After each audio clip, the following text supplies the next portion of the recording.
This is Lewis Hart for The Ring magazine. Delighted today, for the first time in a while, to be joined with Tunde Ajayi here at Wembley Box Park. Before we do get into things, how are you, Tunde? Good to see you, man. All the better for seeing you now. Yeah. They've stepped you up, bro. You're a ring now. This is the elite level. It's the elite level. Come on. Yeah. I'm happy to see you, Lewis. I'm happy to see that you're progressing in your career, and it's great. It's what it's about. It's about elevation, you know, and continuing to rise in the sport that we love. And I'm happy for you. Yeah. Keep doing what you're doing. I appreciate it, man. Thank you. And always good to be joined with you as well. Joel Kodua weighed in today ahead of a really good fight against Lloyd Germain. A real live opponent in there, and a real good test, as you say, for Joel in the development of his career. Yes, absolutely. I feel like everyone who Joel's fought up until this point has just come to run away. So it hasn't really given him the opportunity to showcase his real ability and his real skills. I think we all know, we all see it in the gym, myself, and we know what he's capable of, and we expect him to do things in this sport. So obviously, as a trainer and manager, you have to step people up gradually and consistently and give them the right fights in order for them to show what they're about. So I feel with Lloyd Germain, he's had 11 fights, coming off as 2 stoppages, but against 2 very highly touted young fighters. So I feel Joel, this is a fight for him to showcase his talent, and probably, I'm a person I want people's eyes to be on my guys. Yeah. So this is the fight for Joel. It's a great fight for him. And when you look at the opponent that Lloyd's been in with, when you look at the likes of Conor Walker and Elliot Whale, and when you compare Joel to that, do you think you look at that as a fair measuring stick? Yeah. Well, I'm not measuring Joel off of Conor Walker and Elliot Whale. I know Elliot's a good fighter anyway, probably one of the most avoided welterweights in this country. But suffice to say, I've never ever based the guys that I train's development on another fighter, because that would mean I'm watching them. Yeah. It's just that this is the correct fight for Joel at this time, and I know what Joel's got. I know he's got that African Ghanaian warrior spirit, solid chin, everything. He's got all of it, and all of that, and a tremendous IQ. So I just feel that Joel can put on a great statement here tomorrow, and in my opinion, he can steal the show. Yeah. And when you see people like Joel, when they do have that step up into like real competitive guys winning records, do you feel like it's also a mental thing as well? Like when you see the preparation for this fight, like there's that extra % because you're in with someone that there is potential danger in there as well. I don't look at that. I don't look at boxing like that. It's not danger. It's all about us. It's all about our progression. It's all about what we can do in the ring at what time. And I feel like, from my opinion as a trainer, Joe is leagues apart in terms of skill set to this guy. Way leagues apart. Like to me, it's night and day. Yeah. But obviously, you got to show that. And I feel that Joe will show it on Saturday night. Joe will definitely show it on Saturday night. I did have to ask you about the main event as well. Azim against Sergey Lipinets. Obviously, you go way back with Adam as well. So good to also see him in a big step up on Saturday night as well, and sharing the car with him too. Yeah, again, it's matchmaking. You got to be very, Ant and Joe always cracking jokes. Yeah. This is what we do, man. Every day it's just a joke. It makes us who we are. But great matchmaking, and although they're saying it's a step up in class, I did hear Shane McGuigan say, I don't think Lipinets could have beat Adam in his prime. Yeah. So that really shows you the confidence they have in Adam. It is the confidence what I told everybody about the day he turned professional. Yeah. We've seen the Sky Sports clips with me and Adam on the pads as a 7-8-year-old. So me more than anyone knows his capabilities, knows what he was built for, what he was designed for by his father, Adam Azim Sr. And I just see tomorrow night as another step to greatness. From yourself, because you manage fighters as well, there's always going to be the talk, especially from a matchup point of view, about the Dalton Smith fight. Where do you see it? Like, if you look, sort of take yourself out of the equation, like, would you like to see that fight now, or is that something that goes down the line? Well, Dalton Smith is a very accomplished, good fighter. He's 29 years old, 28 years old. How old is Adam? What, 21? 21, yeah, 22, yeah. 22 years old. Yeah. It's almost as though you could put them together right now. Yeah. But I feel like again, I said it. If you go back and watch the Boxing Writers Awards when Anthony won Fight of the Year, I said it. Me, if I was managing him, I wouldn't put him in that fight. I don't care what anyone has to say, but it's a great fight. I feel, again, that's a cooking pot fight. You know, they can both go on and win world titles. Adam is 21 years old. Dalton is 28, 29 years old. It's going to be one of those fights that's spoken about for a long time. Because there's so much. It can still be built into a massive fight because of the time left of both fighters' careers. Well, you talk about massive fights, and a massive fight I did need to touch on. Tottenham Hotspur, Anthony Yarde takes on Lyndon Arthur in the trilogy. It seems like it's interesting how this fight came about, actually. As you say, like, it was there was a lot of options on the table and there was a lot of different fights. But Lyndon Arthur for the third time, and it must be one that you're really excited for. Oh yeah, I'm so excited for it because despite what many may think, you know, it's like, what I want to ask you, what's your personal opinion on the fight? Of the fight? The fact that you said of the fight shows me that. To be honest, like, I think it's an interesting one. Yes. I think in terms of, if I'm looking at it from Anthony, there's a lot of guys, and I don't mean this in a disrespectful way to Lyndon, there's a lot of guys who I think Anthony could mix it with, and whether it be an Arthur trilogy, I'll be honest, it wouldn't have been on the top of my list. Okay. I look at a lot, obviously the one that would be on the top of my list would be a Buatsi fight, which is not available yet. But why is it not available? Because he's fighting Callum Smith. No, because he refused to fight us. Okay, that's not for me to say. But this is what I'm trying to say. Yeah. So he refused to fight us twice. So it's not down to Anthony's fault that these fights, and you know, we was very quiet about it in the build-up because of certain situations, but I feel like now as a manager it's my job to clarify the situation. It hasn't been Anthony Yarde's of no fault of his own that this fight, we know, the public know that this is the fight that's been spoken about for so long, and there was two opportunities for him to do that.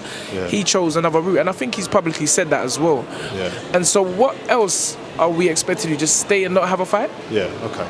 You know, and if you look at Lyndon Arthur, he's world rated.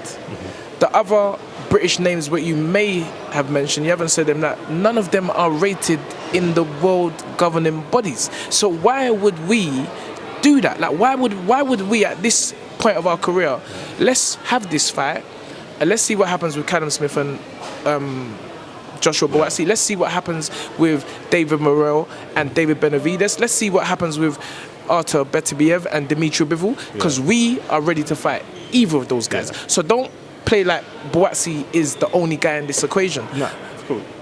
Anthony Yarde has shown, we do it again. If you want us to go up to cruiserweight, you make the right fight. Anthony has said it live on TalkSport Studio. He will fight. The problem of fighting has never been an issue for our team because Anthony is one of those throwback fighters. A guy that if you want to fight, let's go. Let's go. But this is also a business, and it's also my job as a manager to sometimes think for the fighter, because the fighter is a fighter, which is what we need in this sport. We need guys that are ready to, that's the only way you can become great, right? That's why Anthony went to Russia to attempt to become great. That's why we took on a fighter with 19 wins, 19 knockouts. There was no hesitation from Ant. And again, I say it, as his manager, I will always defend the fact that we're dealing with a modern day gladiator. Someone who sometimes may put money ahead of the actual fight because he wants to fight, but he's got a team, a great team around him. And I just feel Lyndon Arthur at this stage, he's world rated. People talk about Lyndon, and again, I'm not his trainer, I'm not his manager, but people talk about Lyndon. Let's get this right. After Anthony defeated him, he's gone on to win an IBO world title. The same IBO world title that is being fought for tomorrow night. Lyndon Arthur went on to beat Liam Cameron. The same Liam Cameron that has derailed the Ben Whitaker show. That's his two. So this guy is on a winning roll. So how can anybody be undermining this fight? It's a great fight. And if you're undermining it, but basically what you're saying is Anthony Yarde will bruck up Dimitri Bivol. Because Dimitri Bivol couldn't do what Anthony Yarde done to Lyndon Arthur. So you have to make this thing make sense to me. I was only saying that because I think that there's a lot of domestic guys that are like heavyweight. Who? Dan Aziz. Dan Aziz just lost to Louis Edmonton. I can't even say his name. Yeah, but Edmonton. I would say someone like Craig Richards, but I know Andy's gone on record to say he would never fight him. I'm talking. Yeah, this is factual. This is not Tunde Ajayi's ego. Okay. This is factual. Dan Aziz just lost to Louis Edmonton.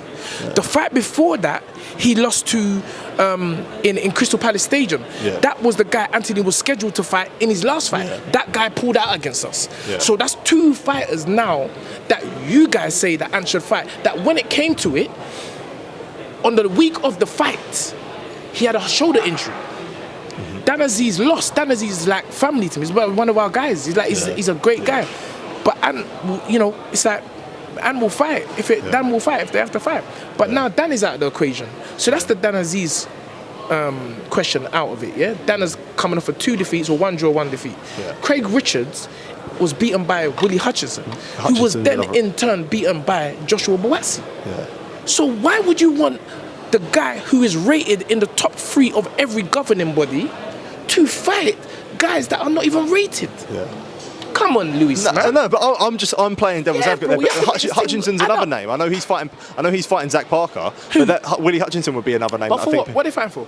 I couldn't tell you off the top of my head. There you go. Yeah. No, I don't know if there's no title on it, but obviously it's a light heavyweight fight. All right. So even if they whatever they're fighting for, no disrespect, they're very good fighters. Yeah, of course, very good fighters. But the point is, Anthony Yarde is rated above both of them. Yeah. You see what I'm saying? So boxing is a chess. Yeah. Yeah. I get it. Yes. I guess for yourself in a fight like this as well, you yourself, you had history. You and Pat Barrett. Does that give you excitement knowing that No, it gives the fans excitement. Yeah. It gives the fans excitement because everybody likes something to talk about. There has to be a spectacle. There has to be, and to be fair, me and Pat are not fighting.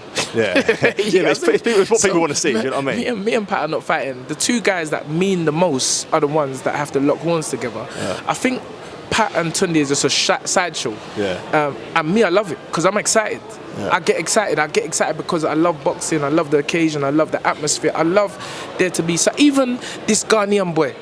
Yeah, I've repeated. He's programmed my mind. I'm saying I am the predator. Yeah. I am the Terminator. Yeah. The Black Schwarzenegger.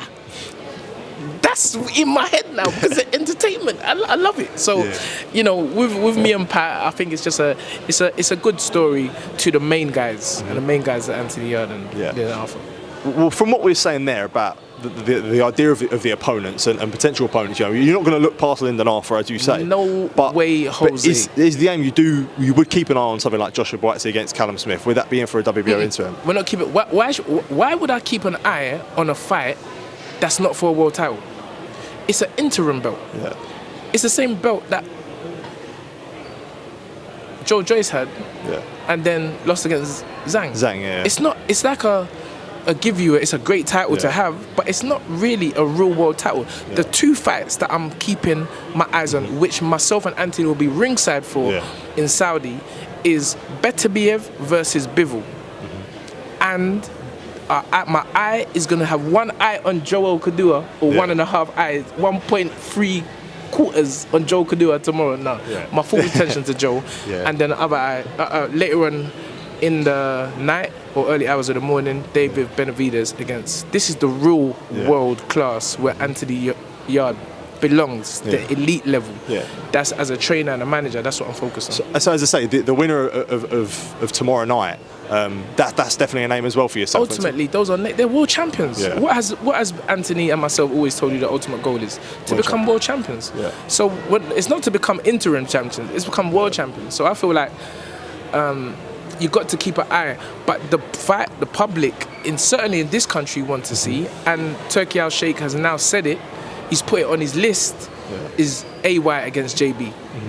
So Turkey's a man that can make that happen. Yeah, definitely. A couple more before I do let you go, Tunde.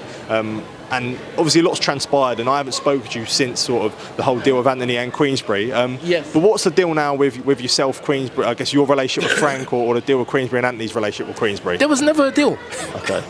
There was never a deal. I think we've said this so many times. I understand it's a repetitive question, yeah.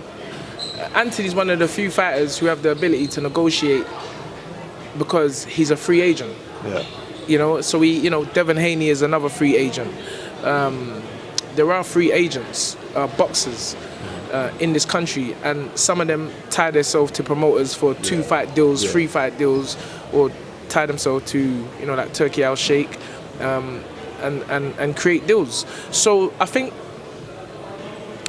at first, and I said it yesterday on another channel, like, it really upset me, because I feel like Frank, you see,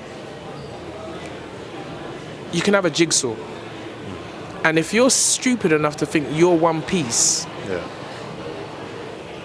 is going to solve the jigsaw, then you're silly. So it's all different parts play. Frank Warren has been an instrumental part of my life for the last 20 odd years, and I always respect him for that. I told George the other day, listen, in this business, people may speak to you and really just, it's just talk. A lot of bluffing goes on in the sport of boxing, but I want you to assess the situation. When I'm talking, I said to George, assess me well. When I'm dealing with your dad, it's like I'm looking like, has shown him the same respect as I would my father or anyone else's father. And it's such a shame that money is always the issue. It's in most problems, home and away. It's money. So more than anything, the whole contractual side away, it was the fact that the guy that I've been speaking to, picking up the phone to, sending joke messages for the last 20 years, now all of a sudden for 12, 13 months, we're not talking again. Believe me, that hurt me. That hurt me. And I know he said, Anthony, but he's talking about me as well. You get what I'm saying? Because me and Frank knows I'm a solid guy. Everyone in boxing knows I'm a solid guy. They may not like some of the things I say, or maybe my attitude and how I act. But at the end of the day, I respect relationships. Hence why me and Ant have been together so long. Hence why me and Joe have been on this journey now for over 6 years, even though he's only turned pro the other day. So the relationship between me and Frank is all cool. We're now talking. You understand? So it's the texts. We ain't started throwing the joke texts about again. I don't think listen, time is a greatest healer. But I'm happy because I've always been a person that pride myself of being able to speak to anyone, whether that be Eddie Hearn, whether that be Ben Shalom, the man, the new kid on the block. I love Ben. Bro, I'm just being real. Is him and Anthony, is the Lyndon Arthur fight, is the Lyndon Arthur fight of Anthony, is that under a boxer banner? Because it's promoted by a boxer. It's boxer but show. is this like, did they do the deal for Anthony? It's boxer show. It's boxers. This is box room and match room show. So you don't need to ask the boxer do. It's box room and match room show.